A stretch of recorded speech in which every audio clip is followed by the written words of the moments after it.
নমস্কার, সবাই কেমন আছেন? আশা করি সবাই খুব ভালো আছেন, আমিও খুব ভালো আছি। তো চলুন প্রতিদিনের মতো আজকের ব্লগটা এখন থেকে শুরু করি। আজকে বুধবার আর আজও বৃষ্টি। ঠাকুরের ফুল কামাই যাচ্ছে, তো আকাশের এই বৃষ্টি কামাই যাচ্ছে না। সকালবেলা ঘুম চোখ খুলেই দেখবেন জোরে জোরে বৃষ্টি হচ্ছে। কোথায় যে আছি আমি বুঝতেই পারছি না। আর সত্যি বর্ষা এবছরে লেগেছে মানে তো একদম ডুবিয়ে দিয়েই মনে হয় আমাদেরকে যাবে। চলুন আমি এবার রান্নাঘরে যাই, আমার রান্নাবান্না শুরু করে দিই। আজকে একটু কাঁকড়া দিয়ে বটবটি আর কচুর চচ্চড়ি বানাবো, আর তার সাথে ফ্রিজে রাখা মাছগুলো যে কটা আছে আজকে সব কটারই ঝাল করে নেব। বাদ বাকি আর কাল থেকে তো নিরামিষ, ব্যাস আজকে তাই জন্যই মাছটা করে নেব। তবে কালকে লক্ষ্মী সংক্রান, কালকে লক্ষ্মীর দানা না খেয়েই সারাদিনটা কাটাতে হবে লুচি রুটির ওপরে। চলুন আপাতত কচুটা কাটি গল্প করতে করতে। তবে একটু পেঁয়াজও দেবো জানেন। আর আজকে ভাবছি মাছের ঝালে আলু দেব না, শুধু একটু কালা জিরে ফোড়ন দিয়েই মাছের ঝালটা বানাবো। অনেক দিন ওরকম মাছের ঝাল খাওয়া হয় না, সব সময় আলু পেঁয়াজ টমেটো দিয়েই মাছের ঝাল করি। তবে অনেক দিন কিন্তু ঝোলও খাওয়া হয় না জানেন। তবে এরপরে ভাবছি রবিবার একটু ঝোল বানাবো। এই কাল থেকে যে নিরামিষটা শুরু হবে একদম সেই শনিবার অবধি চলবে, কারণ এই শনিবারই প্রথম শ্রাবণ মাসের শনিবার, মানে বড় বাবার পূজা হবে। তো সেই জন্য যেহেতু বড় বাবার পূজা পড়েই গেল শ্রাবণ মাস, তো যে কটা শনিবার পড়েছে সে কটা শনিবারই আমার বড় বাবার ব্রত করার ইচ্ছা। তবে এই মাসে 5টা শনিবার পড়েছে, এই মাসে বলবো না, এ বছরে আর কি শ্রাবণ মাসটা 5টা শনিবার পেয়েছে, কোনো কোনো সময় 4টে পায়। তো চলুন, তার মধ্যে তো আবার আছে সোমবার, তারপরে শ্রাবণ মাসে বাবার জন্মদিন, তো নানান রকম শ্রাবণ মাসটা গোটা ধরেই নিরামিষে ভরা। চলুন মাছটা আপাতত কড়াই দিই। তবে জানেন মাছটা কিনেছিলাম ঠিকই কথা দিশি ভেবে, কিন্তু আমার মাছটা এতটুকু ভালো লাগছে না, যেন স্বাদটাই নেই মাছের। এত বড় ওজন ঠিকই কথা, কিন্তু কাতলা মাছের মতো আমি সেই সুন্দর মিষ্টি স্বাদটা পেলাম না। যেন কেমন ফ্রিজের ফ্যাসা ফ্যাসা মাছটা গন্ধ, আর তারপরে কোনো স্বাদই নেই, আর তারপরে কেমন থরকুচো লাগছে। মাছটা আমার একদমই ভালো লাগেনি, কিন্তু কি করা যাবে, কিনে ফেলেছি যখন খেতে তো হবেই। তবে আজকে হলেই হয়ে যাবে। তবে মাছের মাথাটা রয়ে গেল, ওটা হয়তো সেই রবিবার দিনকে কোনো একটা চচ্চড়ি বা ডালে দিয়ে দিতে হবে।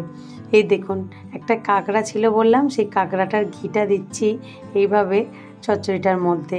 তবে এখনকারের কাঁকড়া তো গন্ধ একটু হবে বটে, তবে একটাই আছে, একটাতেই এইটুকু চচ্চড়ি গন্ধ হয়ে যাবে। তবে ছোট কাঁকড়া তো, তাও ঘিটা বেশ ছিল।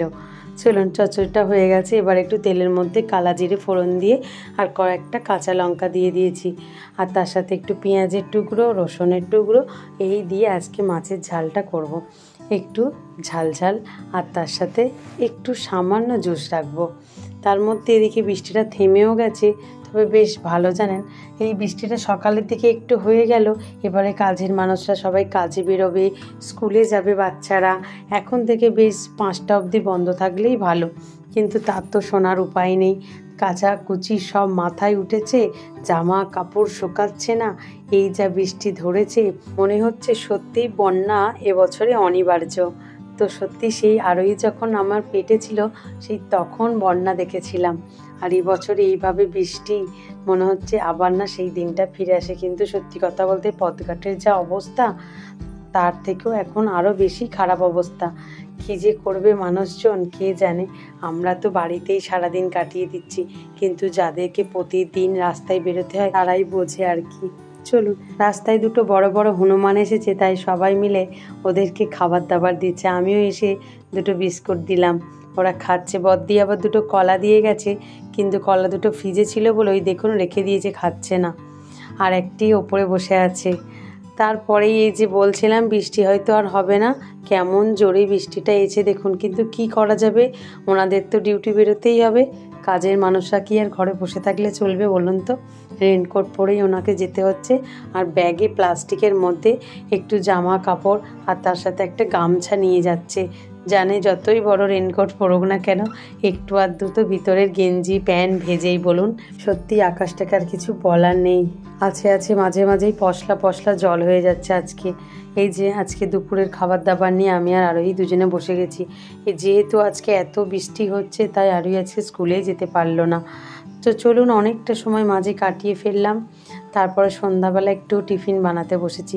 তবে রুটি একটু করে নিয়েছি, গতকালের কয়েকটা আটার লেচি ফ্রিজে ছিল, আর আজকে অনেকটা দুধ আছে বলে দুধটা জালও দিতে বসিয়ে দিয়েছি আর রুটিটা আগে করে নিয়েছি।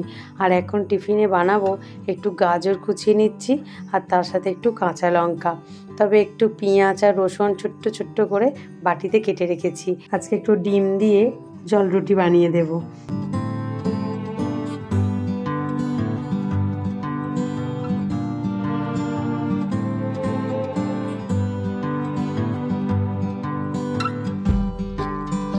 প্রথমেই আমি বাটিতে এখানে পেঁয়াজ কুচো রসুন কুচো করে রেখে দিয়েছি, তার মধ্যে আমি গাজর কুচিটা আর কাঁচা লঙ্কা কুচিটা দিয়ে দিলাম আর 2 চামচ ওটস দিয়ে দিলাম, একটু নুন দিয়ে দিলাম স্বাদ মতো।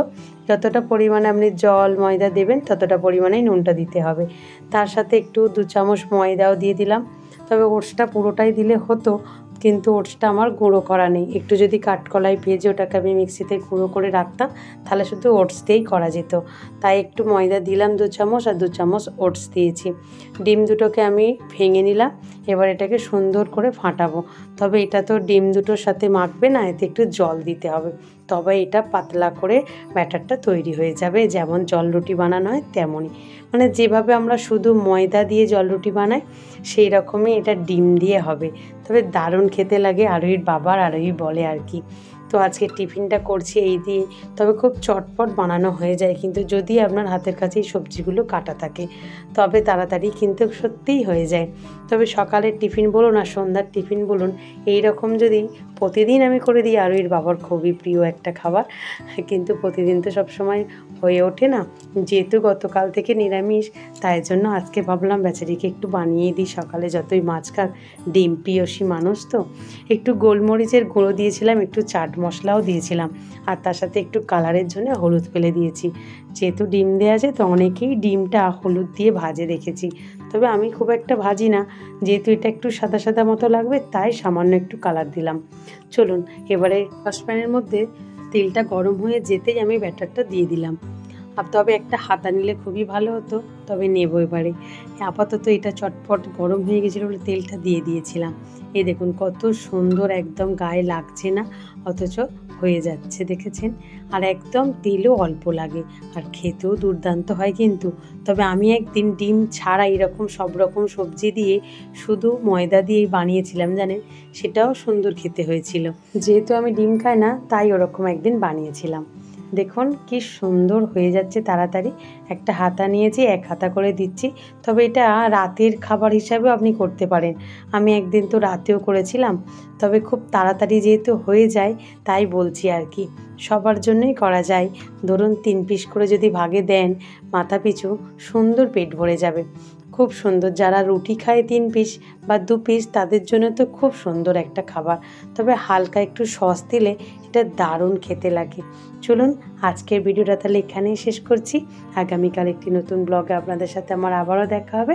তো সবাই সুস্থ থাকবেন, ভালো থাকবেন, সবাইকে ভালো রাখবেন। আর ব্লগটা কেমন লাগলো অবশ্যই কমেন্টে জানাবেন। আর ভিডিওটা যদি ভালো লেগে থাকে তাহলে একটা লাইক সাবস্ক্রাইব করে পাশে থাকবেন। কেমন হয়েছে খাবারটা ট্রাই করবেন। টাটা।